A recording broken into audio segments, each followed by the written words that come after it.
Hello children, welcome to the economics class. I am Suma, economics lecturer, Gopalswamy PU College, Mysore. So, in our today's session, let us continue with the lesson of employment. And in our previous two sessions, you learnt about the labor force and workforce and what is the situation of employment in our country and what all could be done to improve the situation of unemployment. So, here in this session, we learn about the jobless growth. You can after hearing this, you can say that what means growth when there is no job. Jobless means absence of job. What is meant by growth when there is no job? How can we grow without job? That may be your question.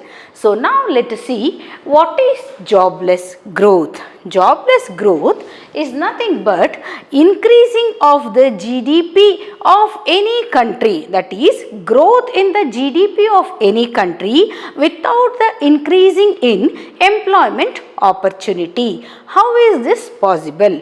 When there is no employment opportunities only, when there are no proper number of jobs for the citizens according to the proportion of the population existing, then how can we expect some growth or development in the GDP? This is possible even today in many of the countries, including the developed countries, the jobless growth is being seen. In our country also these days jobless growth is seen. So now let's see how is the GDP increasing through the jobless growth. That is, our GDP is increasing day by day because our tertiary sector is contributing a lot to our GDP. As you all know, we have three sectors: primary sector, secondary sector and the tertiary sector. So, among these three also, tertiary sector is contributing to a greater extent to the GDP of our country. So, how can we achieve this is by providing it is through greater employment opportunities.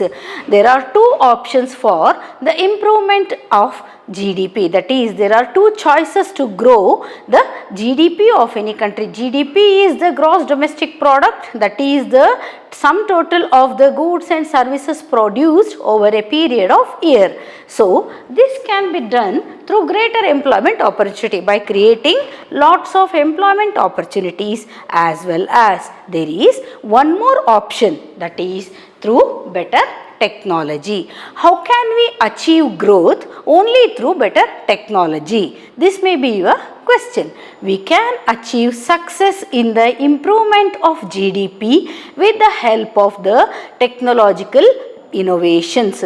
Today we are borrowing, we are buying the technical know-how from different types of countries.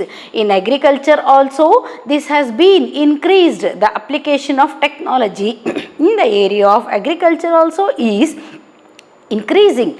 So, this is because of the new economic policy that we adopted in the year 1991. The new economic policy has the liberalization, privatization and globalization options. So, in the year 1991, because prior to 1991, what was the situation of our GDP or what was the improvement and development in our economy, you all know, because most of our 5-year plans were failed due to the overpopulation and they did not achieve the targets. So, our financial position was very worst and we could not even have the capacity to sustain for 15 days of borrowings money that we had to pay for the petrol bought from the other countries. So, for then that we have practiced adopted the liberalization, privatization and globalization. Liberalization is characterized with the liberalizing of the licensing policy and allowing the economy to become open economy.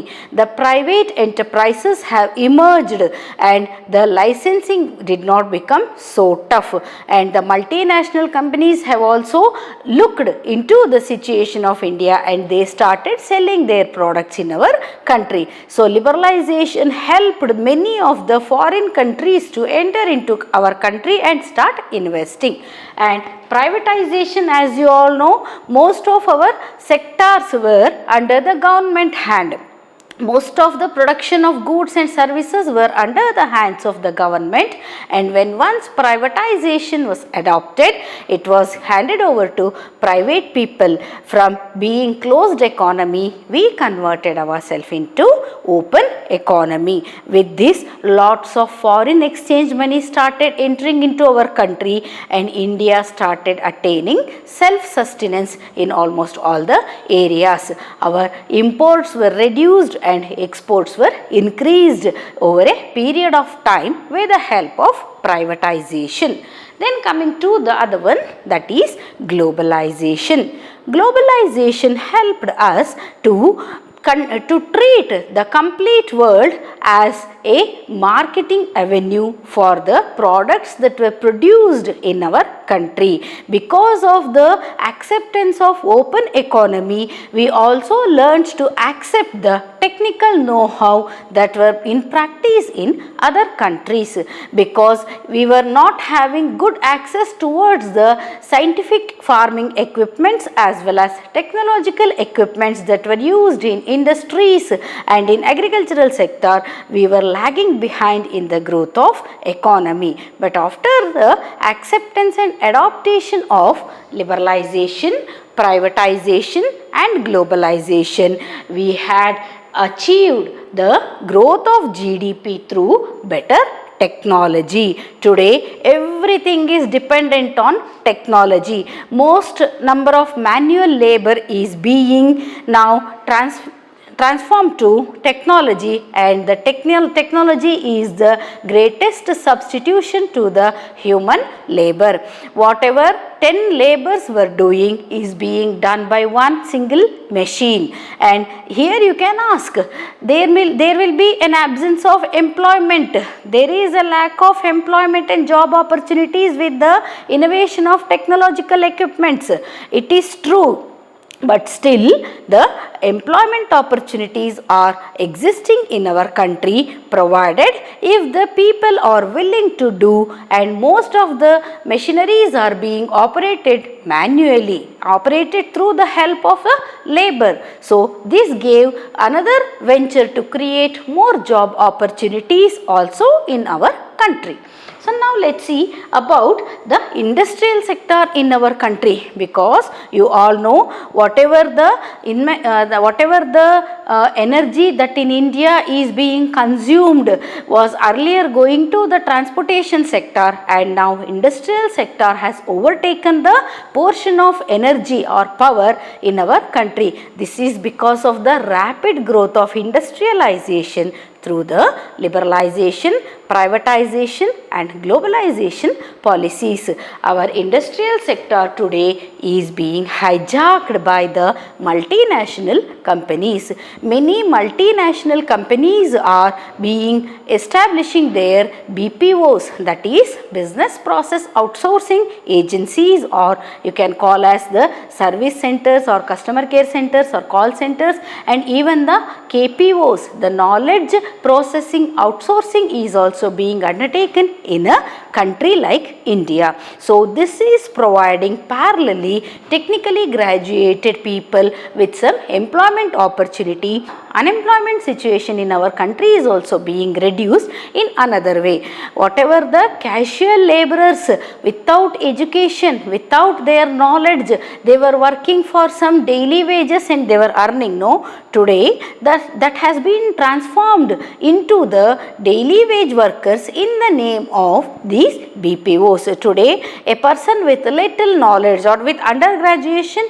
or with graduational qualification can get a job in these BPOs, and therefore only I said that industrial sector has hijacked the multinational companies. Everywhere in India you can see the products available which are manufactured through multinational companies.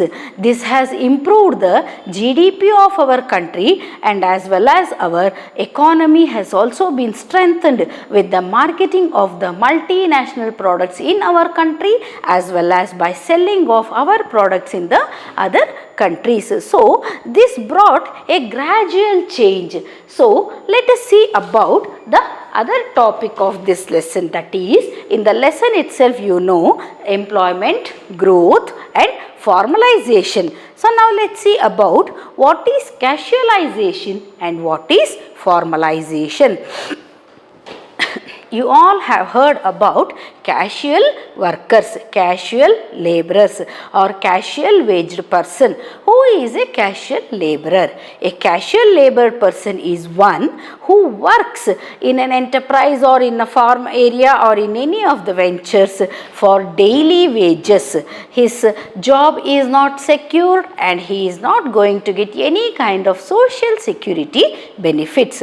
So, a casualization is one which refers to a situation when the percentage of casually hired workers in the total workforce tend to rise over time. These days are witnessing that the casual hired workers number is being increased day by day. Today, no formal sector is wishing to employ the laborers for full time because they have to give the social security benefits and also a regular salary. Here, in the case of casually hired workers, what happens is that a casually hired worker may change his workplace on any day or at any time to any other area. He is employed in this street for gardening work or for road repair work, or tomorrow he may be employed in any other area, in any other place, in any other town. So, this is possible because today the number of casually hired workers are getting more employment opportunities when compared to the formal employed workers. This has been increased over time. See, as the situation of India is also growing by time, the situation of the casually hired workers in the areas in the year between 1972 to 1973 was 27%, and over a period of time now it has increased to 33% between the years 2015 to 2016. Here you can see that a drastic growth here that can be witnessed in the area of casually hired laborers. This is due to the avenues that are available to the laborers to work on in any other. This is because due to the avenues available to the workers because of different tertiary activities that are being undergone in our country. In any areas you can see the construction work is very active. In any of the areas around our country you can see the road repair works or road construction works or the extension of the roads. All these works are being going on, and even lots of industries are being emerging in our country which are providing jobs to these casually hired workers, and these casually hired workers are getting experience through the overtime and they are working for a salary or for a daily wages. So, if that person is present for that day, he will get the salary or wages. If he is not working on any day, he will not get any wages.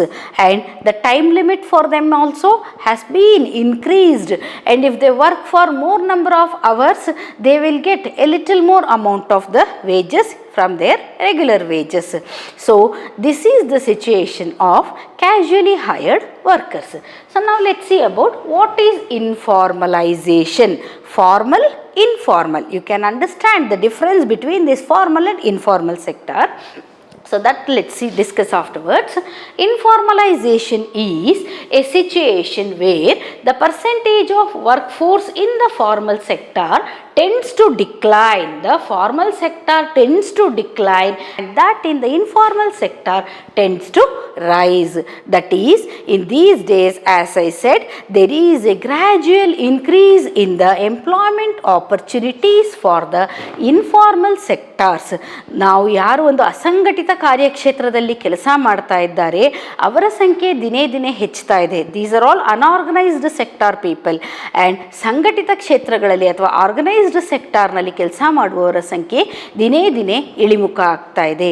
Because the opportunities available to work is not in proportion to the number of population that is existing in our country. So with this disproportion of the job and population, we are finding some relief because of the existence of these two sectors, the formal sector as well as the informal sector. So now let's see, that is, informalization is one such situation where the percentage of workforce in the formal sector is decreasing, wherein in the informal sector it is increasing. So now let's see about the difference in the formal sector as well as in the informal sector. What is formal sector? Formal sector is a systematic one. It is an organized sector. Here people are there to question the exploitation of the laborers that is being undertaken in one such sector. Here it is very powerful and it is supported by the laws of the land, laws of the government, and existing job rules or existing employment rules are being supported with this. Formal sector is being supported with the existing employment rules.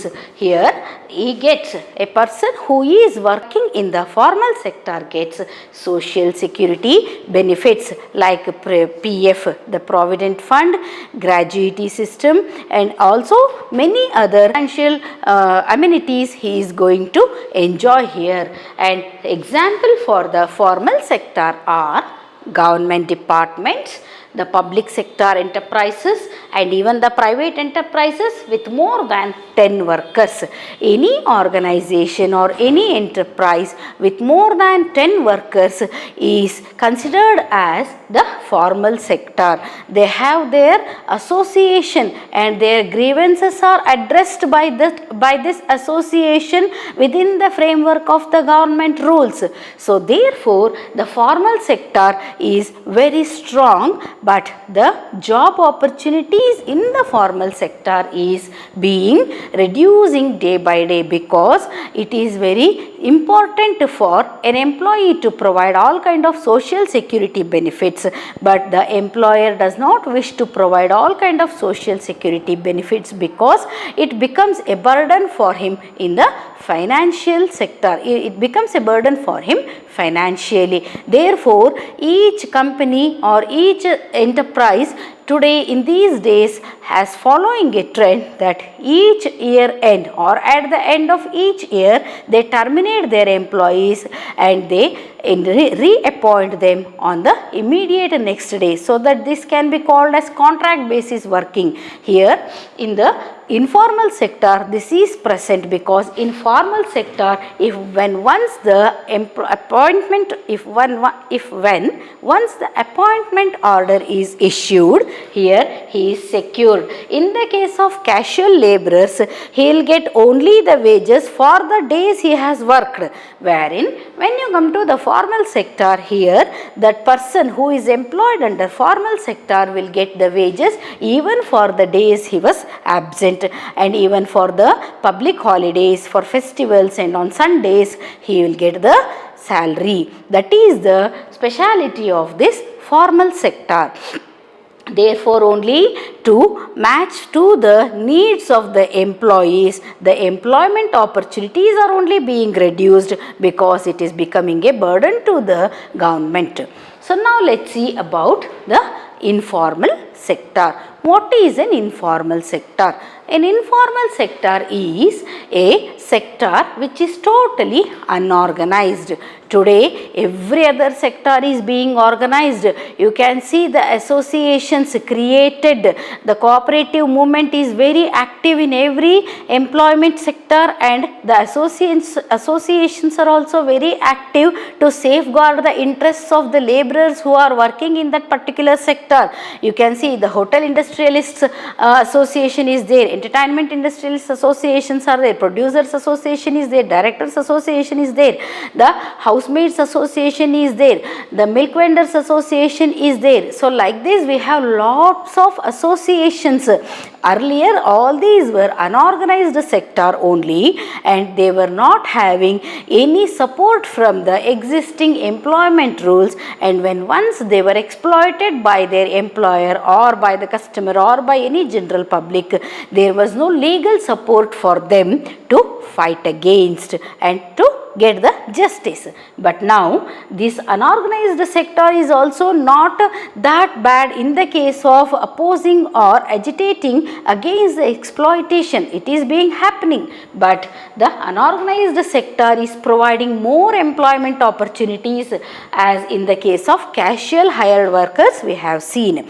Unorganized sector is providing lots more of employment opportunity because they need not have to give any kind of social security benefits. There is an absence of social security benefits in the unorganized sector, but then also the number of employment opportunities is increasing in this sector, and this informal sector covers all such private enterprises which has less than 10 number of workers. So here you can see the examples for farming activities.